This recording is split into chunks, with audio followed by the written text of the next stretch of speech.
dear friends, and welcome to yet another lesson by Pandit's Academy. Today, let's learn about the Constitution of India, the Preamble. This is Thomas and this is Meena. While Thomas is a French national, Meena is an Indian. After talking for a while, they start talking about their respective countries. Thomas first says, "So, India too is a democracy like France?" Meena replies, "Yes, the preamble of our constitution clearly states it." Thomas says, "What's a preamble?" Well, Meena does know what a preamble is.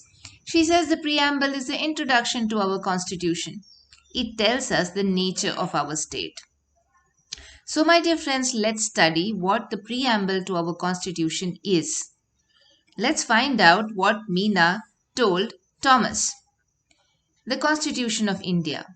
On 15th of August 1947, our country became free from the clutches of British. We fought bravely a long and arduous struggle. So, 15th of August 1947 is celebrated as our Independence Day. The British government, the British Empire, had transferred political power to India. So now the Indian leaders during the time of 1947 had a big task. Their primary task was now to frame a constitution, to write a book, frame policies, and rules and regulations that could run or govern the country. Accordingly, the Constitution of India came into force on 26th of January 1950.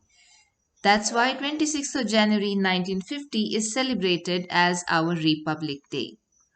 So all this while, that's from 15th of August 1947 to 26th of January 1950, the framers of our Constitution were busy writing the Constitution and making it perfect. Now let's find out what the preamble of our Constitution is. As the name suggests, the preamble is the introduction to our Constitution. It tells us the source of our Constitution and the nature of our state. So the source of our Constitution is, of course, the people of the country and the nature of our state. Now, when we talk about state in civics, it does not mean the state of Maharashtra or the state of Karnataka. It means the state that is the political state. Right? Let's understand what the preamble has to say about our constitution. It gives us a brief of what our constitution is.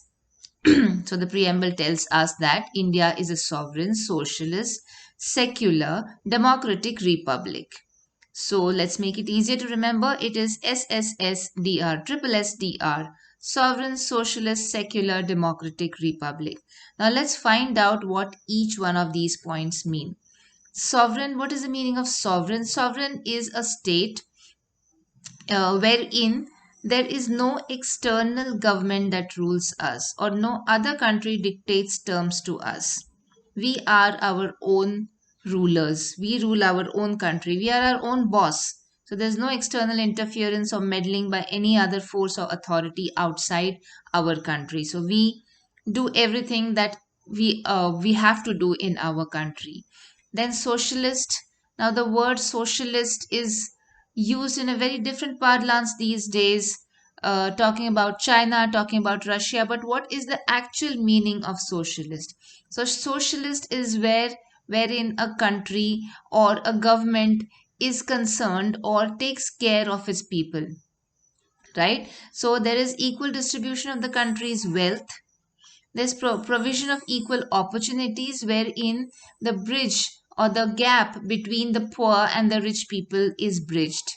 It is brought down. So one of the ways, wherein we provide equal opportunities is through education. So primary education till grade 8, as you all know, is free in India. There's Right to Education Act, which is implemented in India, and based on that, education till grade 8 is free in all the government schools. So that is one of the ways in which equal opportunities can be provided to every citizen in the country. So that's what a socialist country or a socialist political entity does. Then it's a secular country where there's no official religion and there's no discrimination on the basis of religion. Democratic. It's a democratic country. There is democracy. As we all know, our country is the it is the largest democracy, the largest functional democracy in the world. So, what is the meaning of democracy? Is where we elect our own representatives. We form a government which is formed by us, for us, that is, of the people, for the people, and by the people. So, the people who are the actual rulers of their country, they have the power to elect a government. That is, they elect their representatives in the government, and these representatives in turn govern us or rule us. Right? So, we have a choice where we have different political parties who contest the election. The contestants, they contest the election. Representatives contest the election. They don't stand for election, they contest. Please use the correct terminologies in civics, right? So they contest the election and one of them wins. So that's what we do, we elect them. If you are a major, if you're more than 18 years of age, you have a right to elect your representative. Then we are a republic country, which means that the head of the state is elected by the people, and the head of the state is not a monarch. A monarch is a king or a queen or a crown prince, like we have in some countries, or is not a dictator. Dictator, we all know the most infamous dictator we are all aware of. So, we are not a country ruled by a monarch or a dictator. We are a republic. Our representatives, which are elected by us, rule us. Right? So, along with these triple SDR, SSSDR that we just saw, sovereign, socialist, secular, democratic, republic country, or the preamble that mentions about this, there are certain other things also which the Constitution looks into. The other objectives of the Constitution are: the Constitution is bound by justice, that is, everybody is equal in the eyes of the law.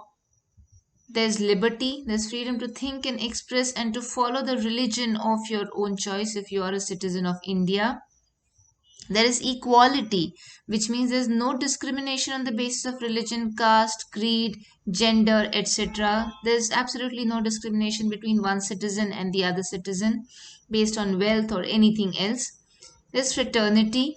Now, talking about fraternity, we all say the pledge of India: India is my country, all Indians are my brothers and sisters.